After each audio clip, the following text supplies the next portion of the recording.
a subtle and hidden battle between the Semitic Sephardic and European Ashkenazi Jews has been raging for centuries. It plays a vital role in the eschatology of modern Judaism, which has never before been clearly explained to the public. This war, which is taking place right now behind the scenes, affects every living person on the planet. Pay careful attention to what I'm about to say, and you will learn carefully guarded, esoteric secrets heretofore known only to a very few select Kabbalists.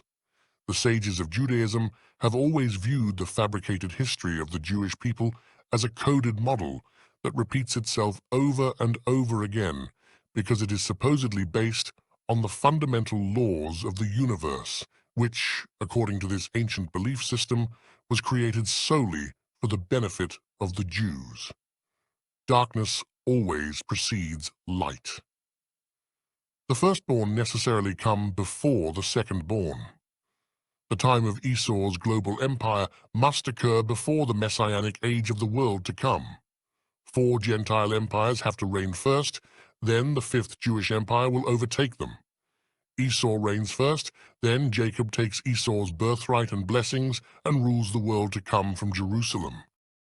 In each instance, the darkness precedes the light. Satanic chaos comes before divine order.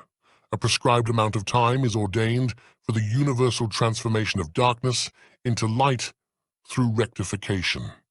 The ticking cosmic clock is set to the 6 days, 6,000 years of creation. In that precise span of time, the exile, followed by punishment, redemption, the twin messiahs, apocalypse, and the restoration, are planned to occur. Should the order of events or the schedule be broken, calamity will inevitably ensue. That is presumed to be a fundamental law of the universe. The first paragraph of the Torah tells this cosmic tale of light overtaking darkness. The formlessness, emptiness, and darkness of the primordial waters of chaos is the necessary first vessel, the first stage in the universal cycle of creation. Only after chaos exists as a substratum does God then release the order of light, which is separated from the chaotic darkness. So too were the Jewish people commanded to remain separate from the Gentiles who preceded them. The Gentiles represent the side of the evil inclination of darkness, of Esau, the firstborn. Jews are the second-born holy light, but to complicate matters further, there are now 2 kinds of Jews, the converts and the holy seed, the converted Israelites and the genuine Judahites. The Sephardim, though themselves likely converted Berbers, have always been viewed as the authentic descendants of the ancient Judeans and the natural royalty of the Jewish people. They claim to be the original kingdom of David, the southern tribe of Judah, the real Jews, as opposed to the 10 tribes of northern Israelites, symbolically represented by the converts, the Ashkenazi European Jews. The European Ashkenazim have always been considered to be converts to Judaism. They are symbolically, and for the purposes of the cosmological model of Judaism, which recurs until it is fulfilled, Joseph and his son Ephraim, the side of Esau, among the twin strains of the Jewish people. Ashkenazi Jews today represent the 10 northern tribes of the kingdom of Samaria, the Israelites of Israel, because they derive from the Edom of Europe, mingled with the northern Europeans, and bear the assimilated traits of Esau, having embraced the civilization, science, knowledge, art, rationality, and materialism of Europe, of Edom, of Cain, and of Satan. In the minds of Sephardics and top Kabbalists, Ashkenazi Marxist dialectical materialism is the epitome of their atheistical tendency as Roman Edomites to pursue science and reason, reject faith and spirituality, and make themselves, rather than the Lord, sovereign rulers over the world. Ashkenazi Zionism is an expression of their rejection of God's plan for the Jewish people in favor of their own. The Sephardics believed that the European Ashkenazis were punished through the Holocaust for their irreligious European Marxism of reason without faith and Zionist imposture of the Messiah. They paid the price for the twin sins of Zionism and Marxism and will again be sacrificed due to their continued rejection of God.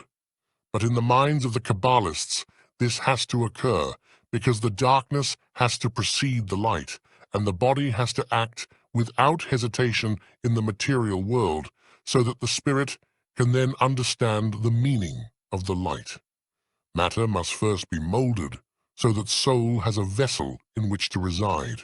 Ashkenazi Jews signify Joseph, the tribe of Ephraim, Joseph's son, and produce the Messiah, son of Joseph, the Messiah anointed for war, who guides the European peoples to their final end in self-destructive and never-ending wars against each other and against the East, especially against Ishmael. The Ashkenazi Jews rule the European Gentiles, Esau, the Edom of the West, and it is their job to lead the European peoples into disaster. But it is Ishmael the East, historically the Arabs, Muslims, and Marxists, who is slated to finish off the Europeans in the final war of the apocalypse. The Sephardic Messiah, son of David, rules the Ishmaelites. The Sephardics are the spiritual people of the Holy Light and dwell among the Ishmaelites. The Ishmaelites are Noahides who do not influence the Sephardim to become like Esau.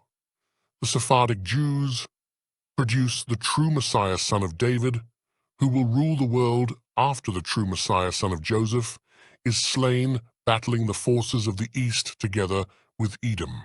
The Ishmaelites are covertly led by the Messiah, son of David, whose tribe, Judah, has lived among the Ishmaelites from Spain to Iran for centuries.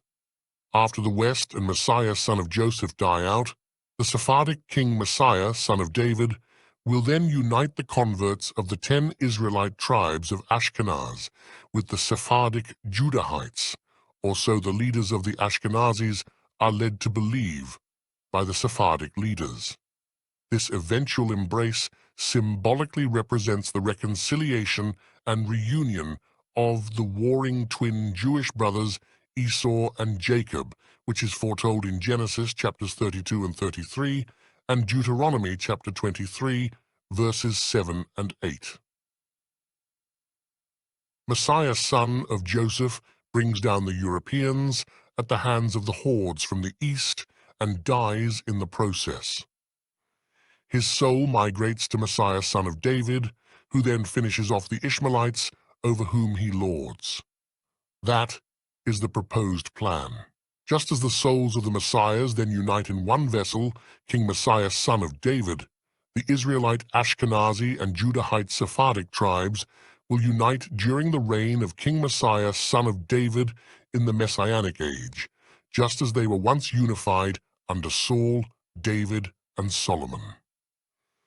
The dry bones prophecy of Ezekiel, chapter 37, verses 15 to 38, serves as the script for this staged set of planned events during which the Sephardim will reconcile with the Ashkenazim and the two Messiahs will become one Messiah ruling a united kingdom in the world to come.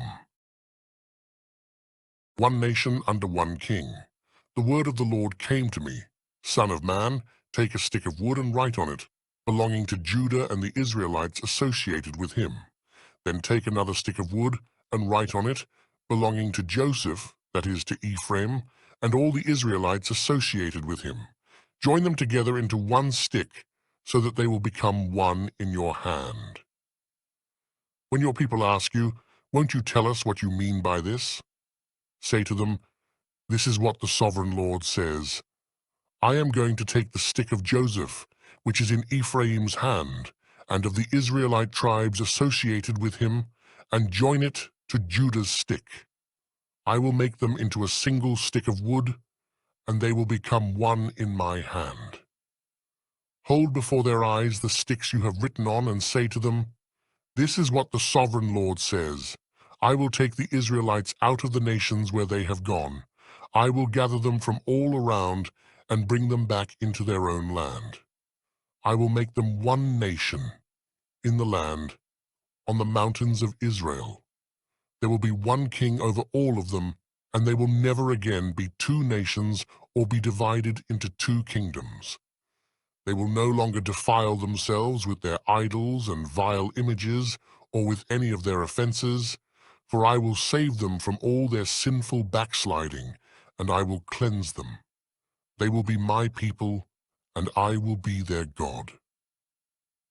My servant David will be king over them, and they will all have one shepherd. They will follow my laws and be careful to keep my decrees. They will live in the land I gave to my servant Jacob, the land where your ancestors lived. They and their children and their children's children will live there forever, and David, my servant, will be their prince forever. I will make a covenant of peace with them. It will be an everlasting covenant. I will establish them and increase their numbers, and I will put my sanctuary among them forever. My dwelling place will be with them. I will be their God, and they will be my people. Then the nations will know that I, the Lord, make Israel holy, when my sanctuary is among them forever. In his 19th century commentary on these passages in Ezekiel, the Malbim explained that the stick of Joseph represents the 10 northern tribes of Israel, and the Messiah, son of Joseph, is an Ephraimite of the lost kingdom of Samaria. The stick of Judah signifies Judah and all those who joined with him, primarily the tribe of Benjamin and sons of Levi. Malbim recalled the beliefs of the sages of blessed memory, who prophesied that the Ephraimite Messiah, son of Joseph, will reign over the 10 tribes of Israel and wage wars. All of Israel, the 10 northern tribes, will join with the Messiah, son of Joseph. Only after these events unfold will a Judean descendant of King David then arise to reign over Judah, his native kingdom, and also rule the 10 Israelite tribes, who were formerly led by Messiah, son of Joseph, who was born of them, but perishes waging the wars of Edom against Persia and Ishmael. A prophet and series of miracles will bring about a transformation whereby the stick of Joseph will unite with the stick of Judah, and Messiah, son of David, will rule a united kingdom as one stick, just as Saul, David, and Solomon had done. The Malbim's depiction of the stick of Joseph signifying the 10 northern tribes and the Messiah, son of Joseph, has come to be interpreted to mean that the Ashkenazis are the Israelite, as opposed to Judahite, 10 northern tribes, and the stick of Joseph, and further that Messiah, son of Joseph, is their leader and is himself a European Ashkenazi Edomite convert. The stick of Judah is now taken to represent the Sephardics and their king Messiah, son of David. Though the Ashkenazis lived in the Roman exile among the European peoples and exert their influence there, the Sephardics dwelled together with the Ishmaelites and covertly rule over them. Ashkenazi Messiah, son of Joseph, is the Messiah anointed for war, and is the blood-soaked darkness that precedes the holy light of the Sephardic king Messiah, son of David, and the rise of the Sephardics over the Ashkenazis and the rest of humanity. The Babylonian Talmud in Tractate Sanhedrin, folio 92b, tells a story of Ephraimite men who took on Canaanite wives. This is a repetition of the tale of the giants found in Genesis chapter 6, where the sons of the gods, meaning here the Ephraimite men, were handsome and tall and seduced the daughters of Cain, in this context, the most beautiful women among the Canaanites. These mixed marriages created a hybrid race, whose sons, who were all tall, strong, able, and natural leaders. They were giants among men. The story of these giants is today understood to signify the mixed race of Ashkenazi converts, who are said to be a crossbred people who descend from Israelite males and Italian women, Italian as in Roman Edomites. The mixture of the Israelite males descended from Joseph through his son Ephraim, representing the so-called sons of the gods. Together with the daughters of Cain, the most beautiful women